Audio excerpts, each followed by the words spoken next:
Drinking Kool-Aid cameras like I did when I was 9. Cause I like to pretend that I haven't lost the time. In the end, the nostalgia, though it tastes fine, I can only drink a couple cause it feels like a lie. We'd play Halo and we'd lay low in our basement until the sun began to rise. We would go to school but not learn too much, cause it's hard to read when you've got tired eyes.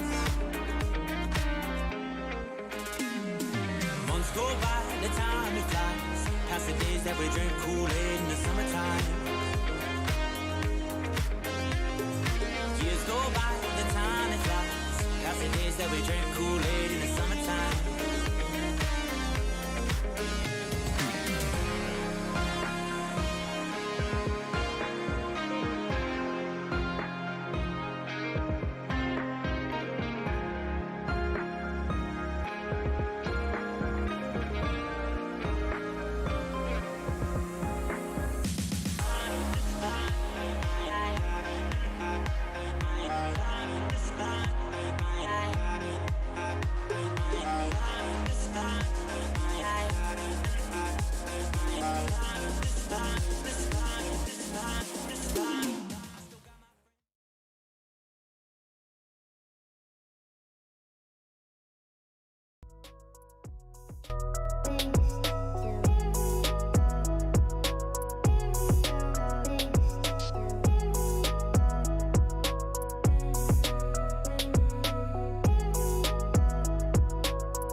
What's up, guys? Max here, back with another episode of the ScuttleButt Show. Let me say what's up to everybody in the chat. Ika, Eviana, SD, Larry, John, HNAU, Chris.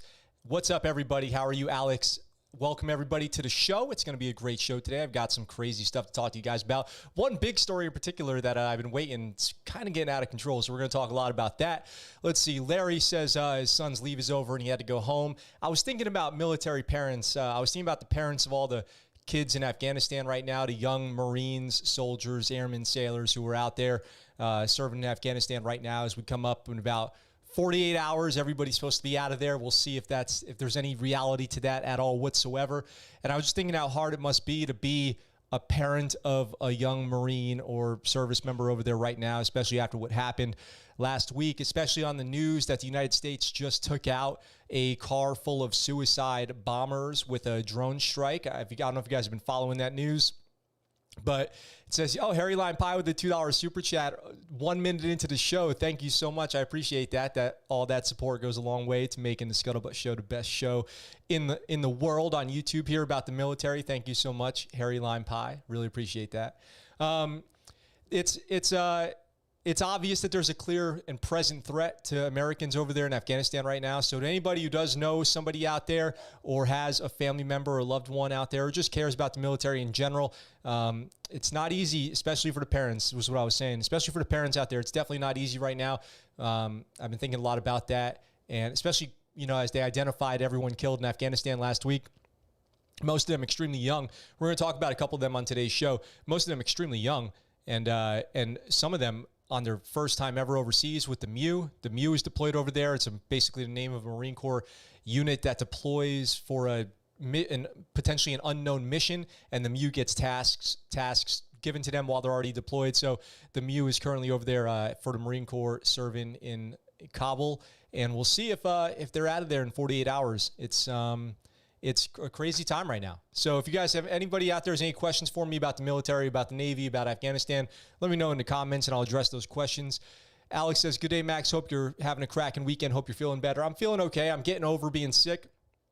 You guys might still be able to hear it in my voice. I'm just getting over it right now. Feeling a little bit better today, but still just getting over it day by day. John says, my block leave starts next week, 12-plus hour drive from Texas to Tennessee. Have fun. Where in Tennessee? Nashville, Tennessee is one of my favorite cities in the world. I've been through it myself, but as tough on the wife because it's our only child. Yeah, Larry, that is tough. I feel for you. I can only imagine, because I don't have any kids, but I can only imagine how tough it must be to have a young son or daughter out there for all our parents who's in the military and doing their thing overseas, especially at a time like right now. So shout out to all the military parents and loved ones, spouses, dependents, kids. We don't talk about kids, military kids enough, but all the kids out there, everybody who's doing their thing to support the mission of the United States. Speaking of military parents, today's show is going to be a lot about Afghanistan, but I do have a couple other stories, and one of them is a crazy story that popped up on my blotter this morning. Clarksville, I'll be able to avoid Nashville on the drive up there. Avoid? Why would you ever want to avoid Nashville?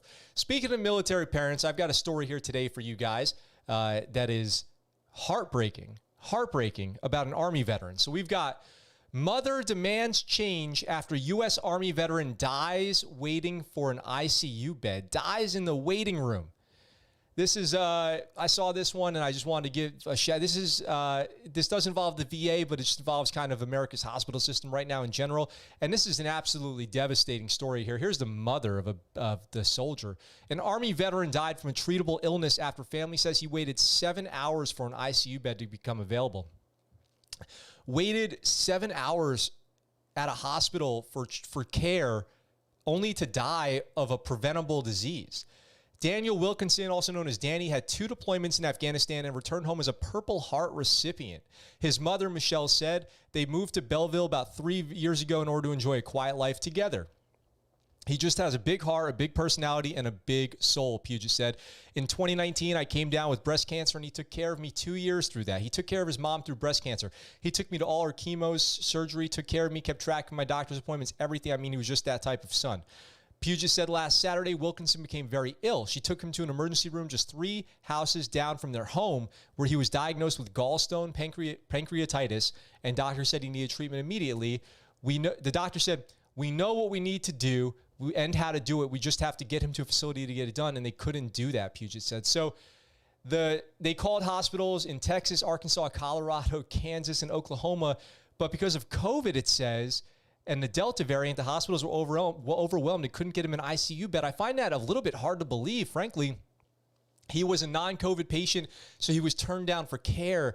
That sounds negligent on the hospital, considering he was dying of pancreatitis. After 7 hours of waiting, the VA hospital in Houston, so finally they got a hold of a VA hospital who said they could treat him, but his condition had worsened enough where he was too unstable to be moved.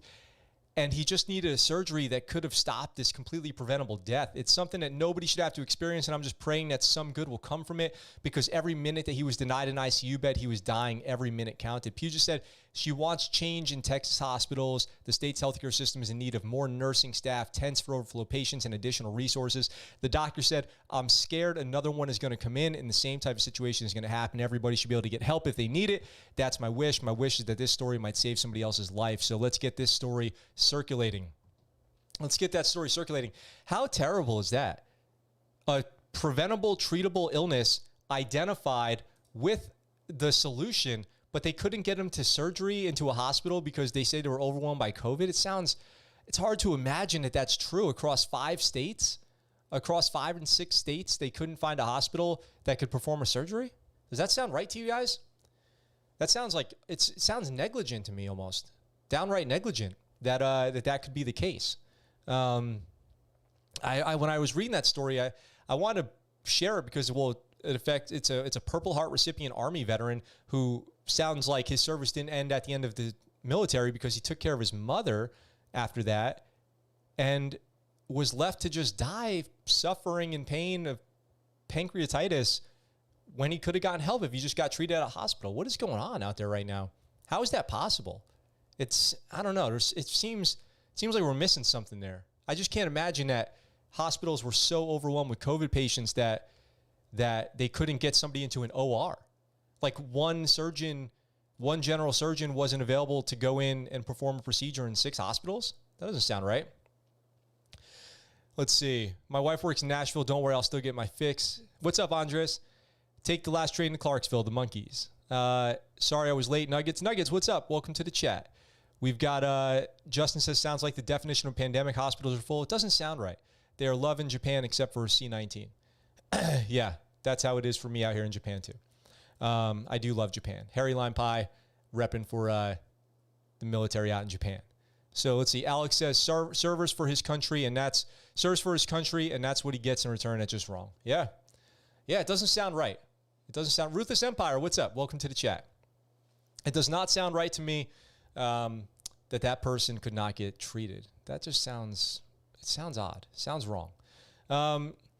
So they identified.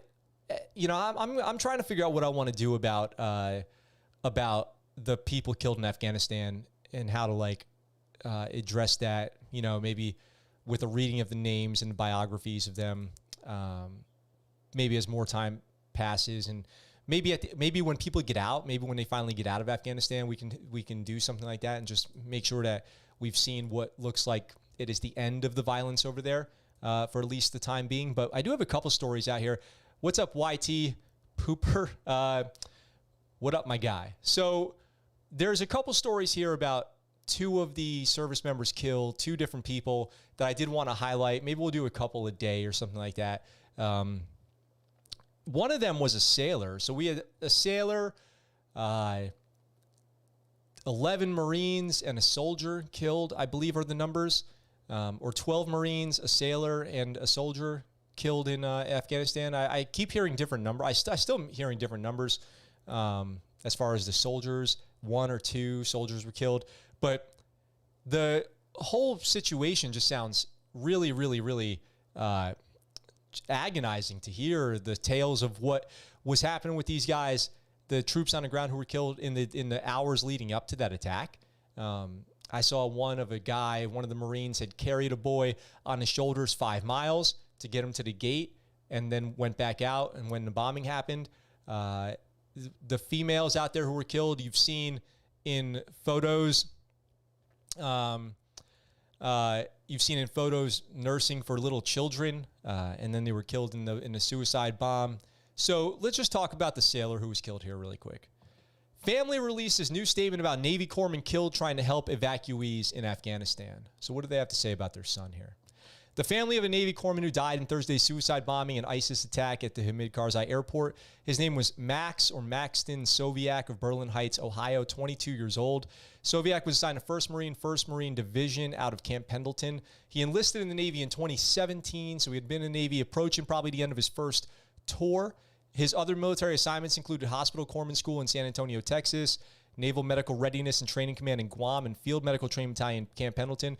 Soviak reported to 1st Marine, 1st Mar Div in September 2020. U.S. Marine military officials say 13 troops were killed in the airport attack with at least another 18 wounded, 11 Marines, a soldier, and Soviak. The attack also claimed the lives of an estimated 170 civilians, so that number is climbing. His family released an updated statement Saturday. On behalf of the entire Soviak family, we want to thank all those who have extended their support and prayers to the loss of our son, Max. Max was a wonderful son who loved his family, his community, and was proud to serve in the U.S. Navy. He was excited about the opportunities the Navy would offer him and planned to make the Navy a career. We are incredibly proud of his service to our country. Words cannot express how heartbroken we are with this news. We will miss Max tremendously. We are struggling to come to grips with this personal tragedy and prefer to grieve with close family and friends. And then it goes on here to say, this part's is tough to hear. What they say were the last conversation he had with his family. Maxton was an awesome young man who was well-liked in the community, as evidenced by the outpouring of condolences from teachers, coaches, employers, family, and friends. He was always proud of being a part of a state champion wrestling team and played state playoff Final Four football team 2 years in a row, but he was most proud to be a Navy corpsman and a Devil Doc for the Marines. His final words to his mother over FaceTime when he was telling her goodbye after she told him to be safe were, "Don't worry, Mom. My guys got me. They won't let anything happen to me." Today, she realized that they all just went together. He has 12 brothers and sisters that are all hurting terribly. So, you know, we talk about the troops that are on the ground and what they're going through. And I just want to, you know, there's one thought that I've been having that I want to add here, which is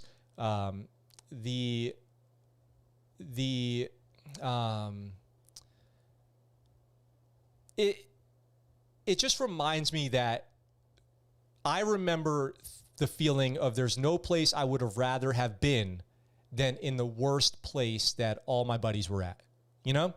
So when we were deploying to Afghanistan, there was a debt going to the Philippines, and I didn't want to go to the Philippines. I wanted to go to Afghanistan because that was the most dangerous place to go. When it was time to turn around and go back to Iraq, I wanted to go back to Iraq because that was where it was happening. That was like awesome to go to Iraq at the time. Like, yeah, that's where I want to go. When I was in Afghanistan for detainee ops, there was an easier place to work and a harder place to work. I wanted to work in the harder place to work. I wanted to go where it was colder. I wanted to go to where it was hotter. You know, you want to be as forward as possible because you don't want to miss if something happens over there with your teammates, with your buddies, you want to be there. You don't want to miss it. You would rather be there and something happen to you than miss it and something happen to your friends. And that's just kind of this military spirit that's, you know, that you become connected to, that embodies the core values that you know, are taught from boot camp onward. And I imagine that if you could talk to these Marines and say they would be proud of their service, and I'm proud of them too. I'm proud of them for what they did over there, showing that the expression, no greater friend, no worse enemy, is as true as any expression, any phrase you've ever heard. Because as you can watch these, you know, Marines, devil dogs, care for babies, carry kids on their shoulders, pick them up over barbed wire, and as they stand there toe-to-toe, face-to-face with Taliban and ISIS, unfazed, undaunted, unaffected, right there, putting themselves out there in harm's way to protect these civilians. It is the embodiment of no better friend, no worse enemy. In every photo there, you can see a Marine, kitted up, weapon, showing compassion, giving water and medicine and aid to people on the ground who need it, while being stared down by the enemy, steps away. Unaffected, out there unafraid, doing their thing, you know, holding up the oath, the promise that they made, and the legacy and tradition that they embody with every day that they're out there. So I'm proud of Max and everyone else over there who has been serving boots on ground in Kabul, especially after, you know, everyone out there after this attack. And this is where what got me thinking about the families, as the families of everyone who's over there right now are hearing about, you know, 2 days after the suicide bombing, hearing again, they come out and say anybody in the area has to leave. There's another imminent attack. And you've got kids out there. There's another imminent attack, and you have to imagine what your family's going through. But it's important to remember too that for everyone on the ground out there, for most of them, I can't say everybody, and I'll just say if it was me, there's no place I would rather be than out there. No place, I bet most of them feel the same way. No place that they'd rather be. So I don't want to feel pity, you know? I don't want to express pity, or that I don't feel bad for them in the sense that I pity them, or that they are asking for anybody's, you know, they're not asking for anybody's tears or sympathy. They're out there doing their job proudly. And the best we can do is support them back home and make sure that we're advocating for the most support that they can get. I mean, just today I was reading a story about a drone strike. We were talking about it at the top of the show. Drone strike against a car full of ISIS suicide bombers. Now I'm seeing reports. I didn't cover it today because it's breaking news, but seeing reports that there might be civilian casualties associated with that, which is a part of combat, unfortunately. If there was a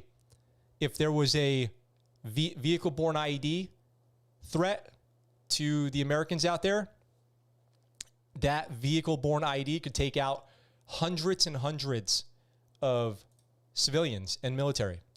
And so the military is in a tough position because if they ID a vehicle-borne IED or a car full of S-vests and they choose to do a controlled drone strike on there with, like, let's say a Hellfire missile, and that Hellfire missile takes out the vehicle, and then the vehicle has a bunch of secondary explosions. This is the report I was reading. And between the Hellfire and those secondaries, there's some civcas, but you prevented the deaths of 500, 600 civilians, men, women, children, service members. What do you do? I think that you have to make those tough decisions. And I know that the choice would obviously be to take out the vehicle-borne IED. So we should gather all the information. That's why I didn't cover it, but I'm going to gather all the information on that and try to cover that when I do know more. So it's a difficult situation because Kabul is obviously a very densely packed city. So a V-bed in a crowded city is one of the most dangerous situations you could possibly be in because the odds of that thing going off are high, and the only thing you could possibly control at all is where it goes off. By stopping it, by shooting, by blowing up the vehicle, unleashing crew-served weapons on it to try to render it inoperable, to shoot the driver. But it's just one of the most dangerous situations you can possibly be in, a vehicle going 50, 60 miles an hour through a crowded urban street packed with a bunch of HME, and that thing goes off, and it's going to be devastating, and it's difficult to stop. So that's the situation that they're up against over there when I'm reading that story this morning. So we'll see what happens. We'll see more about that. Justin says, I think waiting till they're out is a fine choice. Don't want to do another mission accomplished. Yeah.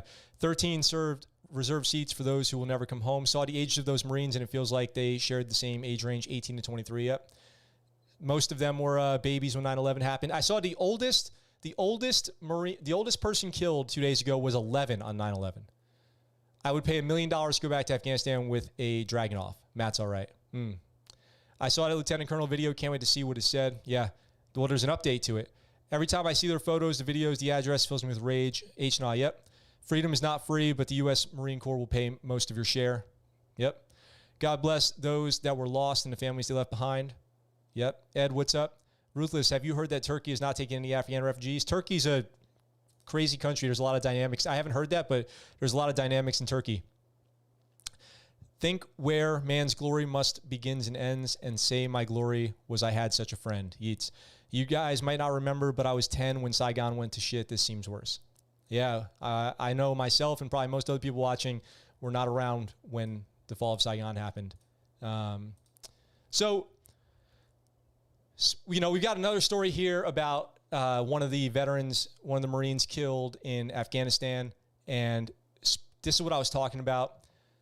I love my job. U.S. Marine killed in Kabul airport attack. Spent final days caring for Afghan children. This is Nicole Gee. I hope it's Gee. I think it's Gee, not G. Nicole Gee. Remembering Marine Corps Sergeant Nicole Gee. Let's see if I can get this video to play here really quick. Maybe we can get this going. The person who kind of lifts everyone's spirits up. A bright light, motivator, and trusted friend. That is how family is remembering 23-year-old Nicole G. She's always been very motivated and passionate in everything that she does. We've had a ongoing joke in the family that she's always been the golden child. We spoke to her big sister Misty by phone, describing Nicole as her best friend, greatest inspiration, and hero. These pictures now sacred memories she's holding on to. She's the friend who people go to when they need help. Her family still numb after learning Marine Sergeant Nicole G., a daughter, sister, and wife, was killed in a suicide bombing attack outside the Kabul airport this week. There's still a disbelief and, not wanting to believe that it's happening. The Roseville native graduated from Oakmont High School, the school principal saying in a statement, "Nicole is a hometown hero. Her life and service to her country will never be forgotten." High school is where she met her husband, Jared G., also a Marine. Following in her husband's footsteps, she enlisted a year after him. Some of the last things that she said was, "I love being here. This is amazing work." She couldn't wait to tell me more about it after deployment. Social media posts just a snapshot of her time in the Marines, including her deployment in Afghanistan. One of her last posts shows her holding an Afghan child in her arms. The caption, "I love my job." She had an incredible, fiery passion for what she was doing. And she loved every second of it with all her heart.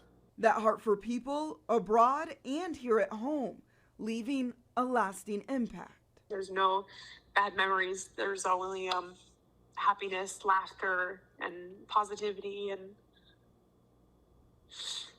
she was an absolute delight for everyone who knew her.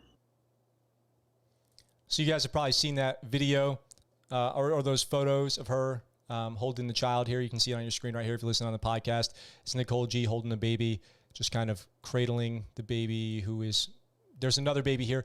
It's just part of the mission that, women are on the front lines in Kabul.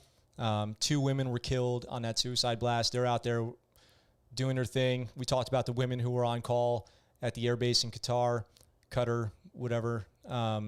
I say Qatar. Some people say Qatar. I don't actually know what it technically is. And it just highlights the mission that women have been playing in the military that I've been talking about on this show for forever. It's nothing new. It's not breaking news to me. I hope it's not breaking news to you guys that women are in harm's way downrange. So the more I read this article, and Nicole G sounds like she was just an incredible Marine. So it says here, G was sworn into Marines less than a year ago and was promoted to sergeant 3 weeks before the Kabul attack. So think about that.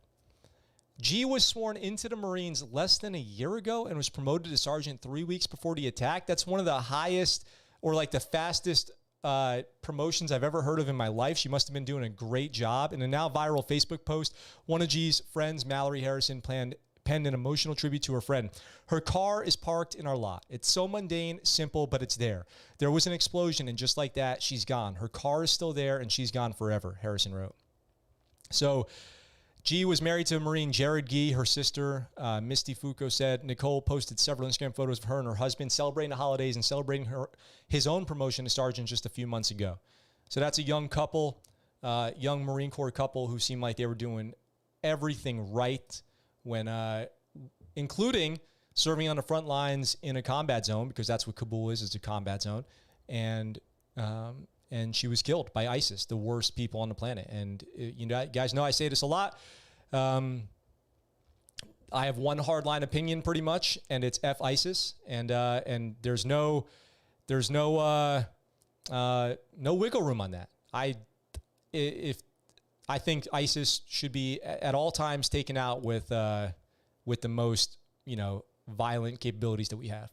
They're ruthless, and they need to be totally destroyed around the world. So that's my opinion on that. Let's see. Beaufort says 5. I missed the reference to that. AT says 19-year Navy guy up in Atsugi, Japan here. First time catching a live stream. Oh, AT, welcome. Glad you can catch a live stream. Thanks for stopping by. What do you do in the Navy? Can't win a war against people who don't value life. May all those people rest in peace. Sorry, give me a second. Something in my eyes. Better have some stories to bring up this mood. Yeah, Justin, I know. I feel you on that. Our men and women in uniform are the best. My mother and father were both Vietnamese refugees, and I've never seen them so sad and frustrated until these past few weeks in Afghanistan. Yeah. I want you guys just remember the phrase, no greater friend, no worse enemy, right? There's a reason that reputation is there. I've talked about being deployed with the ODA, the Green Berets, and seeing some of the most savage men I've ever met in my life, people who are just absolute animals, also show the most compassion and caring and sensitivity and taking care of kids and taking care of wounded and weak. And that's how it is. So the people of Afghanistan are lucky that brave men and women from the military are over there to help them right now, where politicians and bureaucrats have abandoned them on both sides, Afghanistan and the United States, and leave it to Marines, soldiers, sailors, and airmen to go out there and actually do the work. My question is that, where do these groups get their weapons from? Great question, Ruthless. You know, a lot of times it's other neighboring countries, Iran, you know, other neighboring countries who have interests in the continuing fight. There's arms dealers, kind of like Nicolas Cage in Lord of War, who traffic weapons internationally, like weapons mafias. And then people, it's a lot of it's smuggling operations, and then people privately fund terror. There are wealthy, you know, oil tycoons, you know, whoever, whatever you want to call them, whoever these people are, who privately fund terror interests because they hate America. So, and a lot of it's just recycled. So, this might be a good time to talk about something I wanted to bring up with you guys, which was, you know, all of the talking about all of the weapons and gear that the United States left behind, the vehicles. One thing I was thinking about this weekend was like, yeah, there were, you know, there are Taliban flying Black Hawk helicopters right now, but the odds of those ever being used effectively as weapons against Afghans or the United States are low because, well, you know, I go back and forth on this because the terror groups are pretty resourceful, but they would have to figure out how to maintain helicopters. They would need aviation fuel. They're going to need weapons parts. They're going to need ammunition. They're going to need software updates. They're going to need complicated avionics and electronic systems. They're going to need to figure out how to use these Humvees, maintain them, all that stuff. So just because there's a bunch of gear out there doesn't mean it's going to work or work for a long time or anything like that. So it's when I see the pictures of like helos and trucks and all and weapons and all this stuff, I'm like, it's only a matter of time till all this stuff breaks down and they won't be able to use it anyway. Let's see. Always Russian weapons, the classic AK-47. Yeah, AK-47 is a classic. Great weapon. Just there's a reason that AK-47 is such a popular weapon, because that first click off the safety goes into full auto. They're not even wasting their time with semi. They've been at war with each other for hundreds of years. We should sponsor militias in Pak and Iran. That's their punishment for being stupid. What's up, Eric? What's up, Charles? Also, welcome to the chat. Why are we putting ISIS in jail and why not bury them? I did see that they had detained one ISIS fighter. But helos have lots of wires for the bomb. Yep, that's true. That's why we were never supposed to leave scrap electronics around, because they would take parts from scrap electronics and use them to make IEDs. That's absolutely right too. That's true. I'm also shocked that that stuff would have been left behind and not, you know, we would have not blanket bombed the areas that we left all that gear. I can't believe it.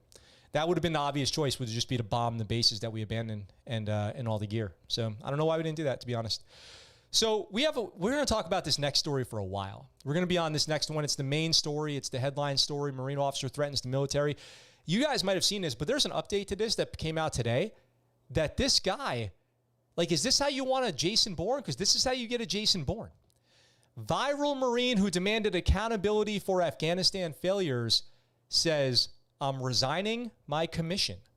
So this Marine has had enough of the red tape, of the bureaucracy, of the politics, of all of it. And he's speaking out in a major way. A Marine officer who filmed a viral video calling out senior military and civilian leaders for failures in Afghanistan resigned his commission effective immediately in a new 10-minute video Sunday, threatening to bring the whole blank system down. So for those of you who don't know who this is Lieutenant Colonel Stuart Scheller, who released a video that kind of went viral. And we're going to watch that video really quick. Well, it's not going to be really quick. We're going to watch the entire video, and then we're going to go and watch his updated video. So let's check this out. My name is Lieutenant Colonel Stu Scheller, United States Marine Corps. I'm the current battalion commander for Advanced Infantry Training Battalion. I've been in the Marine Infantry for 17 years. Started my tour with Victor 1-8. It's the current unit that's doing perimeter security, dealing with the mess that's going on there. You can see open source reporting that there was an explosion and some people were killed. I know through my inside channels that one of those people that were killed was someone that I have a personal relationship with. Won't go. So you can see here he's in uniform, which is just by going and doing this video in uniform, he put himself out there as a high-ranking Marine officer speaking out against how the military is handling this issue, which puts his whole entire career at risk, which we're going to talk about because, as I said, he resigned his commission. And I had to, when I first saw this, I was wondering, okay, let me make sure that this is real. Let me make sure this is a real person and not some kind of like, scam video or something like that. But it's all real. It all checks out. This is a real Marine. He has, taken this time to go onto this platform and say that he disagrees with a lot of this stuff and risk his rank. And we're going to talk about the fallout from that and what's happening next and how this is kind of turning into I don't know what, but a very serious situation. So let's continue to hear what he has to say. More details because the families are still being notified. Not making this video because it's potentially an emotional time. Making it because I have a growing discontent and contempt for my perceived ineptitude at the foreign policy level, and I want to specifically ask some questions to some of my senior leaders. And I'll say, as a person that's not at 20 years, I feel like I have a lot to lose. If you play chess, you can only see 2 to 3 moves out because there's too many variables. I thought through if I post this video, what might happen to me. I like how he actually waved his rank a little bit. Especially if the video picks up traction, if I have the courage to post it. But I think what you believe in can only be defined by what you're willing to risk. So if I'm willing to risk my current battalion commander seat, my retirement, my family's stability to say some of the things that I want to say, I think it gives me some moral high ground to demand the same honesty, integrity, accountability from my senior leaders. And so I want to start with, we'll just use the Marine Corps. We'll just stick with the Marine Corps. So in the current fallout of Afghanistan, a lot of Marines were posting on social media, and in response to that, the Commandant published a letter, which is the Service Chief of the Marine Corps. And I want to read from it. It was dated 18 August, so only a week ago.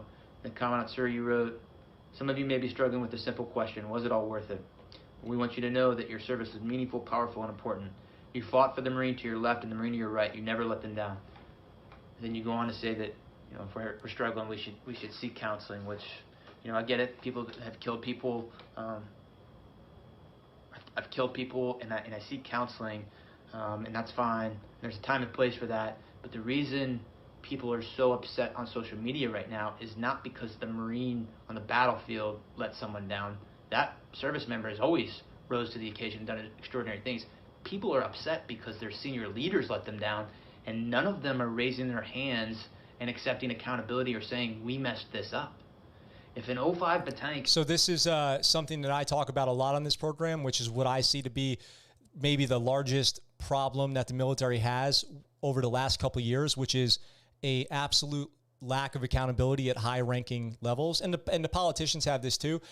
An absolute refusal to accept any responsibility for the outcomes of their actions and choices. And as Jocko would say, as I love referencing Jocko, I think his points on these things are really relevant. I see YouTube even decided to recommend one of his videos underneath this video, is that it's always on leadership. It's always leadership's fault. But leadership in these instances seems to take no accountability for anything. They don't want to take any fault because, and this is where I say it's partly our fault as average citizens too, because if a leader has any mistake, any flaw, we demand that they're canceled, fired, put in jail, which then causes them to lie and throw other people under the bus. You guys saw me show that whole letter last week about the CNO's words on the entire war in Afghanistan versus the way that the Army threw Jonathan Pentland under the bus to try to save their own PR. So, Lieutenant Colonel Scheller here is talking about leadership not wearing the hat, so to speak, not wearing the leadership hat and accepting any responsibility for what's happening out there. Let's see what he has to say to finish this up. has the simplest live fire incident EO complaint, boom, fired. But we have a Secretary of Defense that testified to Congress in May that the Afghan National Security Force could withstand the Taliban advance. We have chairmen of Joint Chief, who the Commandant is a member of that, who's supposed to advise on military policy. We have a Marine combatant commander. All of these people are supposed to advise. And I'm not saying we've got to be in Afghanistan forever, but I am saying, did any of you throw your rank on the table and say, hey, it's a bad idea to evacuate Bagram Airfield, the strategic air base, before we evacuate everyone? Did anyone do that? And when you didn't think to do that, did anyone raise their hand and say, we completely messed this up? I've got battalion commander friends right now that are posting similar things, and they're saying, wondering if all the lives were lost and if it was in vain, all those people that we've lost over the last 20 years. And he goes on to say that we're all part of a chain. While every link may not be tested, the strength of the chain is only as strong as each link, and you got to be, good link, something like that. And what I'll say is, and from my position, potentially all those people did die in vain if we don't have senior leaders that own up and raise their hand and say, we did not do this well in the end. Without that, we just keep repeating the same mistakes. This amalgamation of the economic / corporate / political / higher military ranks are not holding up their end of the bargain. I want to say this very strongly. I have been fighting for 17 years. I am willing to throw it all away to say to my senior leaders, I demand accountability. All right, so he says he's willing to throw it all away to demand accountability, and sounds like he has. Let me address one problem that I have with this video really quick, and then we'll get back to the story, which is he's a lieutenant colonel. This is just like, and I saw Nikki MGTV's video where he brought this up too. This is like the captain of the aircraft carrier who wrote the letter saying that the Navy was not taking care of the troops. When you're in the military and you choose to speak out against leadership and you're a senior leader, you can't dissent and lead Marines. You can't dissent and lead sailors because that's called a coup.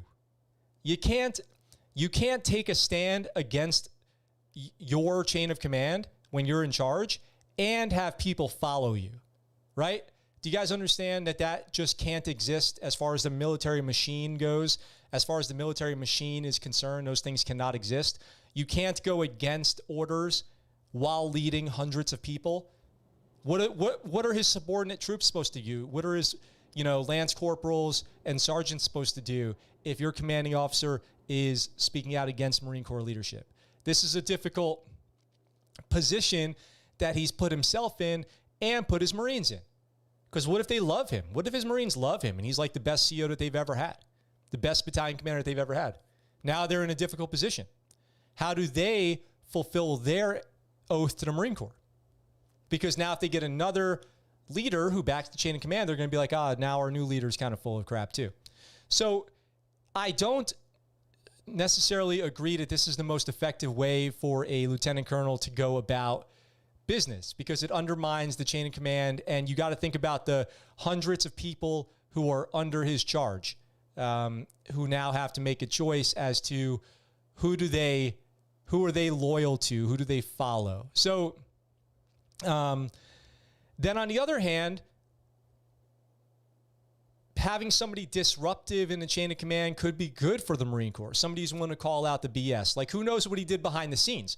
Maybe he tried to handle this behind the scenes. Maybe he tried to talk about it with the chain of command. I was talking about this with my wife, and she brought up a great point, which is, how's the Marine Corps ever going to change if every time somebody speaks out against a bad decision, they kick that person out when they originally relieved him of his command, which he goes on to say is exactly what they should do. That's exactly what he would do if he was the Marine Corps. Here, let me catch up on some comments really quick.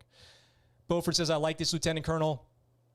When is enough enough? We did not bomb the bases and gear for political reasons. It would have sent a mixed message to bomb our gear while saying that we had any confidence in the Afghan army. That's a good point. Analytical failure. Welcome to the chat. So you're saying that the withdrawal was less than perfect. Who thunk it? Thought I read he was relieved of command for loss. He was relieved of command for loss of confidence, but there's more to the story still. Lillian says the world is calling it Biden's bloodbath. Allies are saying he's incompetent. In July, he had bad intel telling him Kabul would be safe. Now he's droning random Muslims. What a mess. So I don't know what you mean by droning random Muslims. Just that choice of words implies that I'm not really sure if I think that you understand the situation, but maybe you can give me some more information about who you are and why you think that, where you got that info from. Jocko wrote a speech as if you were president regarding the Afghan situation. It's great. Yeah, it was good. Only the man in charge can be blamed. The buck stops with the man at the top. Bagram is a blunder. When are we going to wake up and see Biden has mental problems? You've got mental problems, man. Yeah, I think that's, of course, obviously true. Captain Crow, he definitely demonstrates some lack of I don't know what the word is. I don't know if I think I agree with what you said, but definitely some mental fortitude lacking. He should have expressed him better since he put it all on the line, Semper Fi. He should have said more. That was a weak expression to put it all on the line. He didn't mention specific failures, just a general failure of leadership. Pedro says being politically correct needs to stop for once because, as Stewart said, no one takes accountability. Skip the political BS and take out the rotten apples in the U.S. Army and politics. So let's talk about what ended up happening here, because this is we're talking about the question of if every time somebody steps out of line in the military, if you just remove them and kick them out because you only want people who fall in line, you only want yes men, is that really in the best interest of the Marine Corps? Well, there is a potentially next move here that he makes that kind of makes me lose a little bit of my respect for his position here, especially as a leader of Marines, and we're going to talk about that now. So Lieutenant Colonel Stu Scheller was dismissed Friday from command of the Advanced Infantry Battalion training in Camp Lejeune over the original video. Now in a new one, he claims he is not currently under investigation and that he would likely be allowed to ride out his remaining 3 years until retirement if he chose to stay silent. But he says, I don't think that's the path I'm on, sitting in an abandoned school bus in eastern North Carolina. I'm resigning my commission as a United States Marine effective now, and I am forfeiting my retirement, all entitlements. I don't want a single dollar.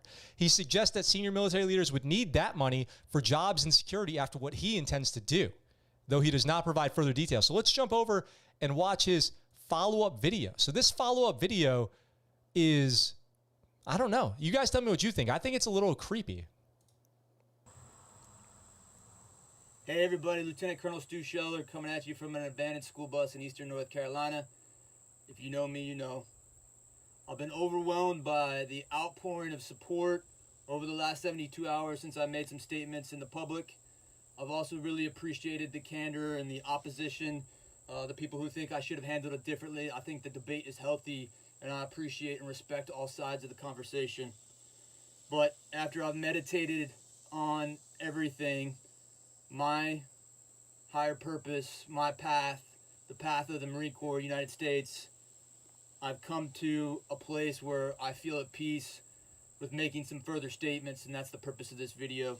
Do you notice that in the last video he said you can't see far ahead in chess because you can only see 2 or 3 moves ahead, and here he's sitting next to a chessboard of a game in progress? And I don't know enough about chess to make any inferences as to why the pieces are positioned in the way that they are, but he seems to be making a statement with that chessboard for sure. And he's got a little notepad, and he's sitting there in that school bus saying that he's done with the Marine Corps. He's almost like saying he's done with life. He's going out on the fringes here, and that he's prepared to take down the whole system. What do you guys think about that? Let me know in the comments.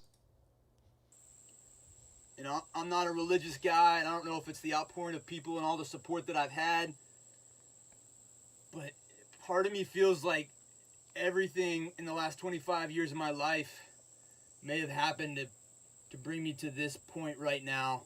Whether it's my entrepreneurial success, whether it's my combat experiences, whether it's the people that I've had in my life, they've all played a part in my successes and failures have brought me to this moment. Before I get to exactly what I want to say, I have 2 administrative notes. The first one is I just want to clarify my legal status. I have been relieved of my command, but I am still a United States Marine. Currently, I am not pending legal action. I think the plan was to hide me away for 3 years, let an investigation take place, but not send me to a board of inquiry where they would have separated me on other than honorable conditions.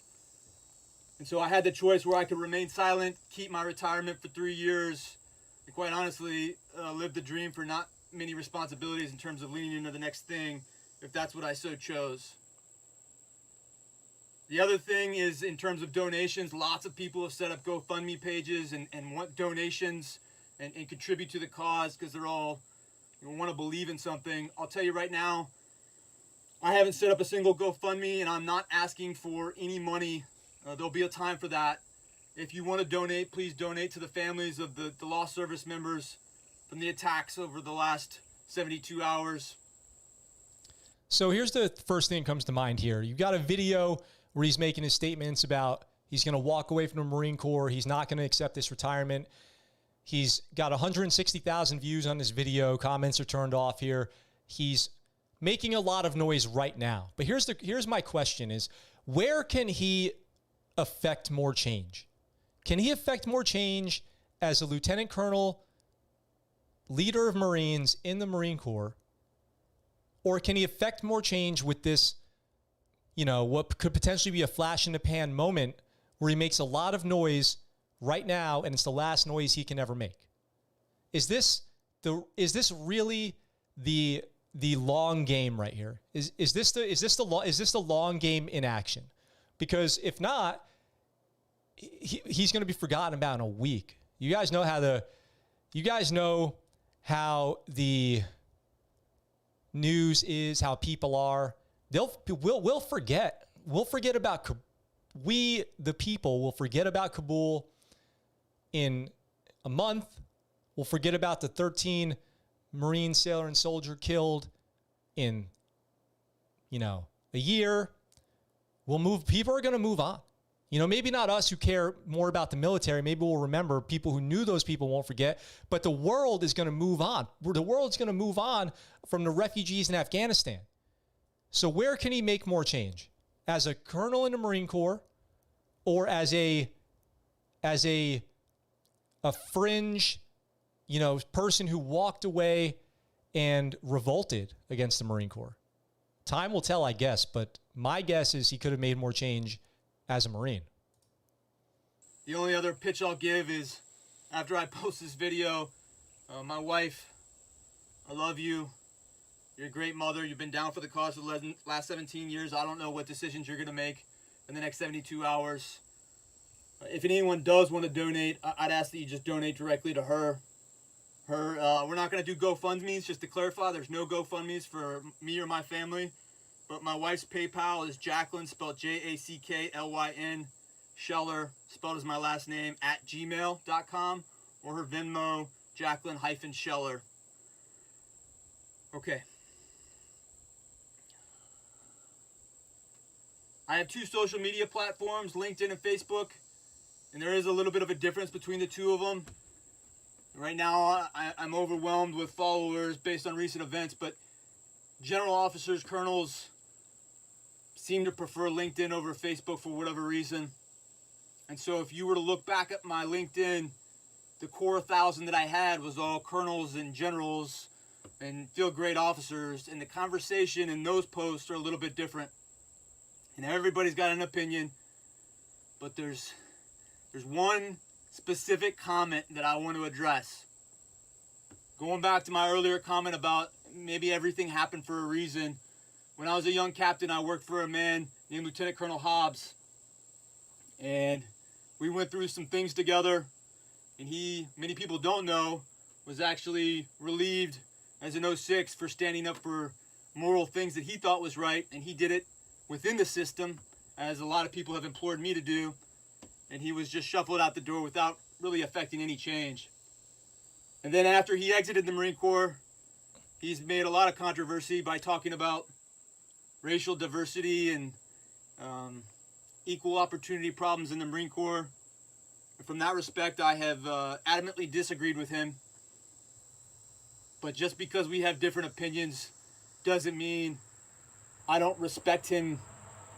Sir, I love you like a father. and you made a comment on one of the posts on LinkedIn without giving anyone context of who you were or what our relationship was. And you said if Stuart Scheller was honorable, he would resign his commission. Of all the noise going out there, that one comment has just played through my head. If Stuart... Damn.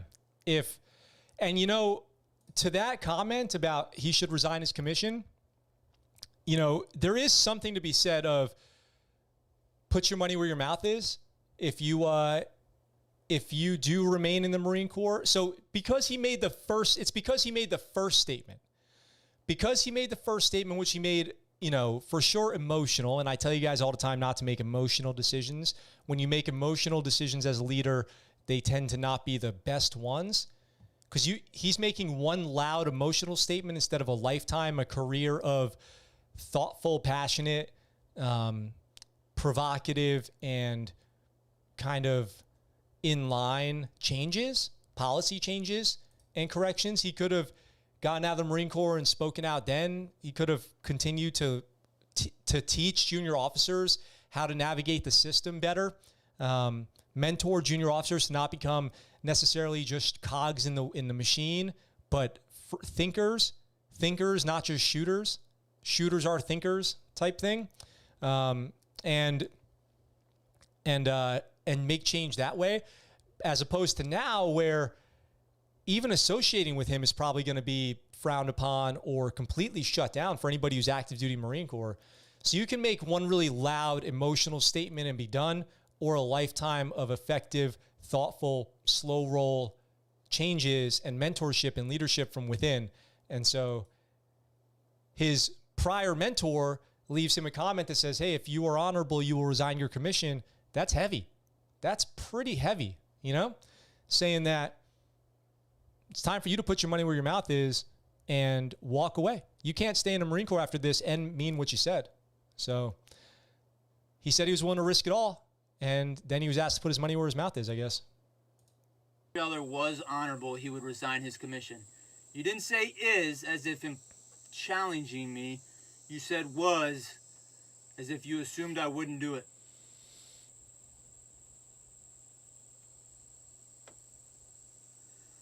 I want to make the announcement today. After 17 years, I'm currently not pending legal action. And I could stay in the Marine Corps for another 3 years.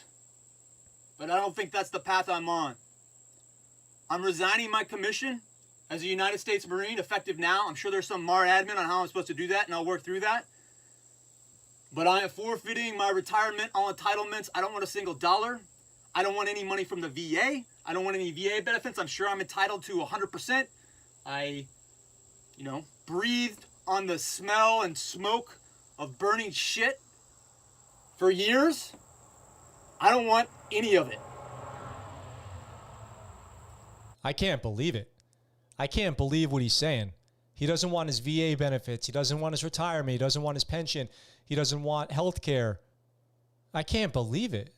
Do you guys, maybe you don't realize what he's talking about walking away from.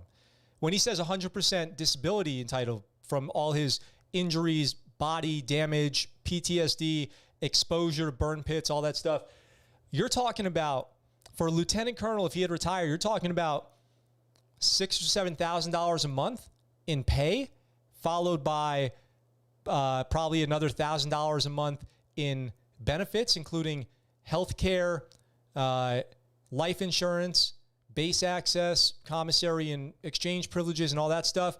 He's walking away from probably a lifetime of $2 to $3 million in compensation for his military service, and just saying he's giving all that up to start over, basically post-military.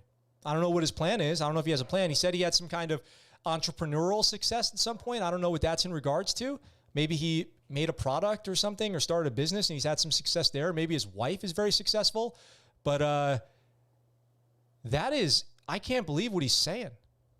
That's extreme. That's quite extreme. All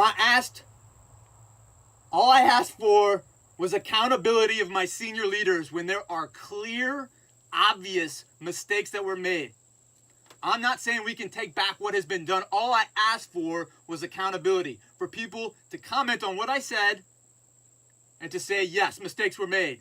And had they done that, I would have gone back into rank and file, submitted, and accomplished what I wanted. The morning after I posted my video and I came into work, my boss came in and he asked me, what were you trying to accomplish? And that was a very tough question for me. And my response was, I want senior leaders to accept accountability. I think them accepting accountability would do more for service members in PTSD and struggling with purpose than any other transparent piece of paper or message. Now, the video's not over yet. There's 3 minutes left. But my question to Stuart Scheller is, what does that look like? What does accepting accountability look like? What did he want? Because I've seen leaders acknowledge mistakes. I've seen leaders acknowledge fault. The president said that the buck stops with him, and then he goes on to make excuses. But, like, what does that actually mean? What does accepting accountability actually mean? Does it have to be a public statement? Have they done that behind closed doors? Have other people gotten fired or stepped down? I do wonder, like, what would a victory for him have looked like? Maybe he'll go on to address it. And I haven't received that. For the over $2 million that I would potentially receive in retirement for the rest of my life, for the however much extra the disability would be, I think that money should go back to all the senior general officers because I think they need it more than I do. Because when I am done with what I'm about to do, you all are going to need the jobs and the security. Straight up threat. A straight up, maybe I should be subscribed to him with, I can't enable notifications. Maybe I should be subscribed and see what's coming next. I'm going to subscribe just so that way we don't miss any videos when he posts them, because whatever he's saying is coming. What's coming next? What's coming next? What could that possibly mean? I want to be clear that I love the Marine Corps. I think, there's been a fascination with Special Forces over the last 15 years. Special Forces people that come in the middle of the night and they kill the biggest targets that the United States has, and I have much respect. I worked in MARSOC for a year, but what I'll say is the conventional Marine on the ground who has to smell burning shit, who, when I was in Ramadi, I was exposed to it so much that burning shit actually smelled like bacon and eggs, and I grew to enjoy the smell. Those people who are there every day and don't get to leave the next morning or in the middle of the night, who go outside the wire, get blown up, bring their Marine back, and then go back out there the next day, they don't get the credit they deserve, and they deserve accountability. I agree with him about that. That Special Forces are sexy. Special Forces get a lot of the credit. They get a lot of the movies. But there are, just from people that I know, there are a lot of Marine infantry, Army infantry who have done so much more combat, been in so much more combat, sustained combat, and done so many more missions than a Navy SEAL or a Green Beret, especially depending on when you joined. Like an infantry Marine who joined in 2003 or 4 and served, 4 to 8 years has probably seen a lot more combat than a Navy SEAL, a Raider, a Green Beret who joined in 2017, 16. I'll tell you that. It is the unsung hero, the grunt, who has endured unthinkable hardship in the war on terror, day in and day out, 10, 12 deployments, a year, 18 months long, that we don't talk about enough. We do not talk about enough at all. A lot of the Medal of Honor winners out there are infantrymen, not SEALs. There are a lot of SEAL, Green Beret Medal of Honor winners, but, combat controller Medal of Honor winners, but there's just as many infantrymen.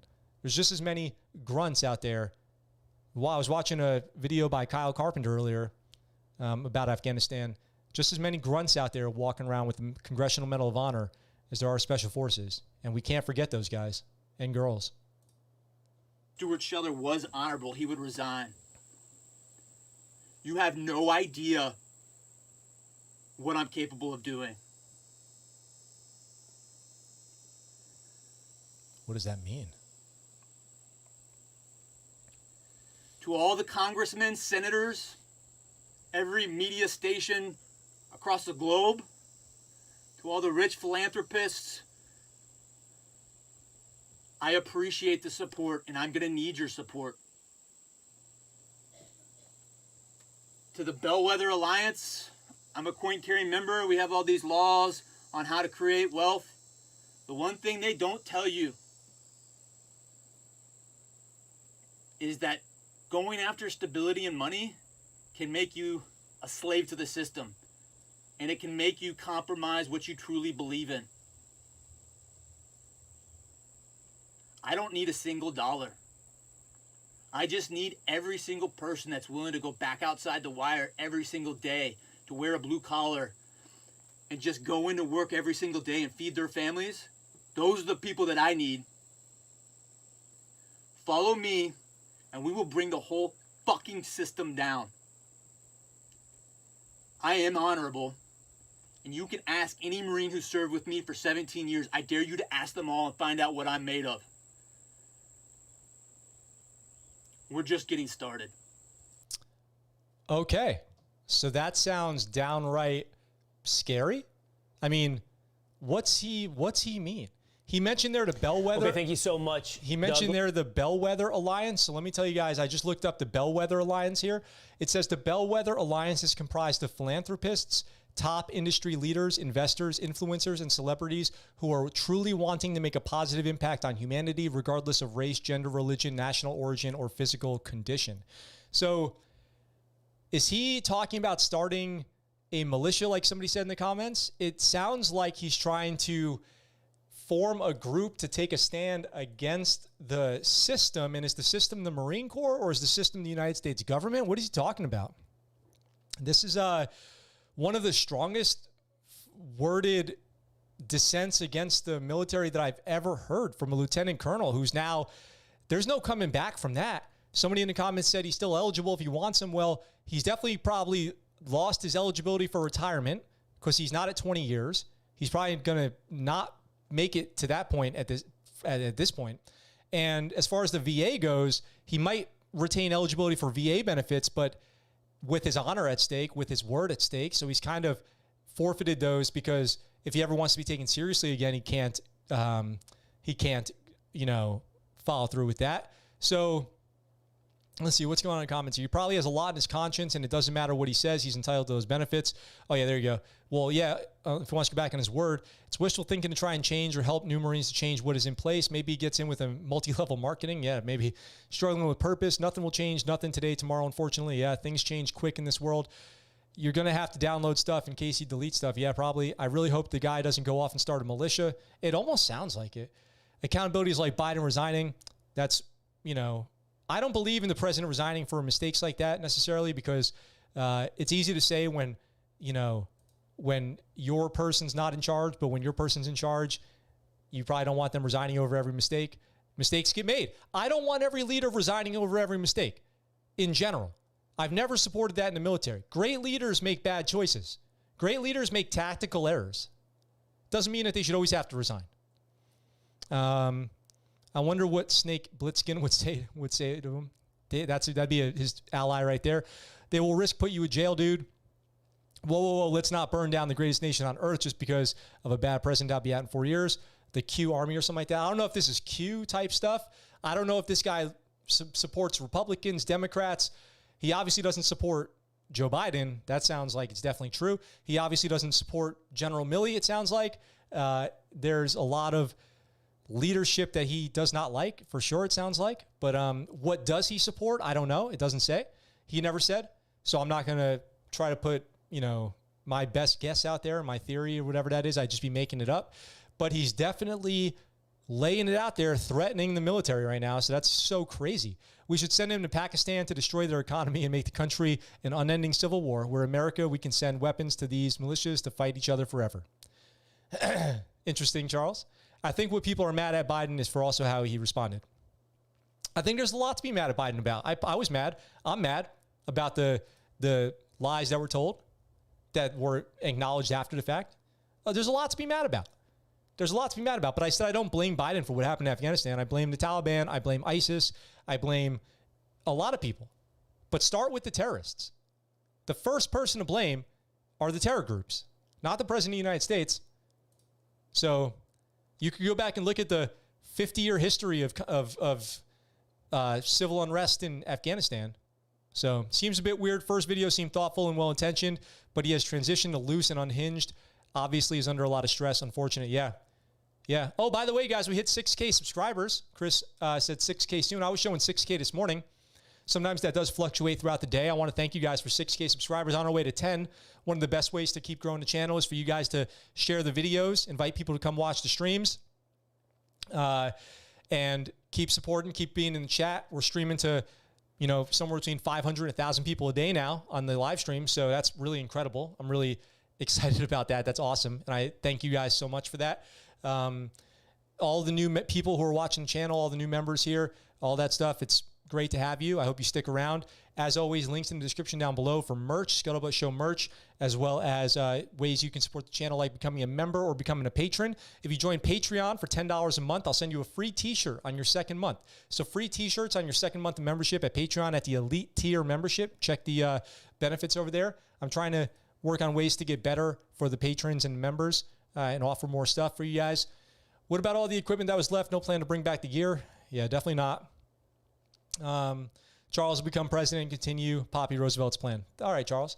By the way, I heard we got an update from boot camp that Rambo's finishing week 3 of boot camp right now, official week 3. So there's the prep days in boot camp too, and he's doing well. He's got all our letters and all that stuff. So maybe we'll send him another letter in a couple weeks or something like that. But he'll be back soon. Zach Attack says, "What advice would you give to a service member who is losing faith?" Oh, I'm sorry to hear that, Zach. What advice? I lost faith. I lost faith when the Navy started kicking people out for downsizing. And it's tough. It's tough. I feel you. I'll say that. Let me start by saying, if you're losing faith for the military, I do feel you on that. It happens. We go through these crises of purpose and mission and faith and leadership, but the only thing I'll tell you is it's going to change. It ebbs and flows, It's like a sine wave of good and bad. I don't know how long you've been in, but for me, it was a lot of ups and downs in almost 14 years. And ultimately, the military is one job that you have in your life. It is one career, and there is a life after. And you have to consider being happy in your life after the military. So you need to think, what are you doing? Is the military making you happy? Or is the military making you capable of being happy after the military? Okay? You have a long life to live after the military, hopefully. Hopefully everyone does. And you have to ask yourself, are you setting yourself up for a happy life after the military? Because the truth is, that day is going to come. If you survive the military, if you get out, if you survive the military, one day you are going to get out, whether you do 4 years or 40, and then you have to be happy afterwards. So is what you're doing now setting you up to be happy in life? Is it taking care of your family? Is it the right thing for you? And if not, then maybe it's time to make a change. And otherwise, just go with it through the hard times, because the hard times pass and the good times come back. And it's just like anything else, it goes up and down. So that's my advice to you, is always be thinking about your life after the military. That's one thing I would tell anybody, as someone who was all diehard in the military. It's all I cared about when I was in. I cared about nothing except for the military when I was in it. I had no interest in my life after the military or outside of the military. It was all about just being in the Navy. I realized that for myself, and what I see for a lot of other people, is you have to find a way to work on being happy afterwards. And so is what you're doing now setting you up for being happy afterwards? Ask yourself. And if not, if it's setting you up to be worse, then consider making a change. Almost 8 years. Good job. Happy to know you're keeping us safe, Zach. Yep. I agree until a certain degree. Biden, Army generals, and other advisors on the team are not kids anymore. They know perfectly fine what would happen. Justin says, silkies or UDTs? Well, I've always been a Silkies fan myself. So, all right, guys, we went way over time today, so I'm going to wrap it up there. I'm going to save, I had one last story that was kind of a feel-good story, but what I'll do is I'll just save it for tomorrow. I don't feel too bad ending on that Marine Corps story. That was thoughtful. That was something that everyone can think about here. So, thanks, everybody. I'll be back in a little bit with some games. We're going to keep slaying some Xenos on aliens and try to finish that campaign. So, stick around for that. Make sure you have notifications on so you don't miss the stream. Pedro says it's not only the Taliban in Afghanistan, but it's a mess at the Mexican border. States are not aligned with the COVID policy, but it's only in the USA. It's also in Europe. Leaders should say sorry and fix it. Leaders should just always be taking accountability for, I just wish there was more. There are tons of problems, right? But the biggest problem of all is that people lie about the problems, okay? The people in charge lie about the problems and don't accept any responsibility for them. That's the biggest problem that I see of all. So I'll leave you guys with that, something to think about. One day you might be in charge, and my advice to you would be to have personal accountability and be honest about what the real reality of the situation is, okay? So, because everyone else around you knows it. Everyone around can see what's obviously happening, but then leaders choose to lie about it, and it's kind of insane. I'm going to wrap it up there. Thank you guys for being the best audience on YouTube. The channel's continuing to grow. Just hit 6K, on our way to 10K this year. Share the videos, invite people to come watch the stream, all that. We'll be back with aliens after this. With all that being said, thank you guys for joining me today. Hope you're having a great end of your weekend back there in the United States. Tomorrow is Tuesday my time, Monday yours. So I hope you guys get your weeks off to a great start. And until next time, that's the Scuttlebutt. What you just said is one of the most insanely idiotic things I have ever heard. At no point in your rambling, incoherent response were you even close to anything that could be considered a rational thought. Everyone in this room is now dumber for having listened to it. I award you no points, and may God have mercy on your soul.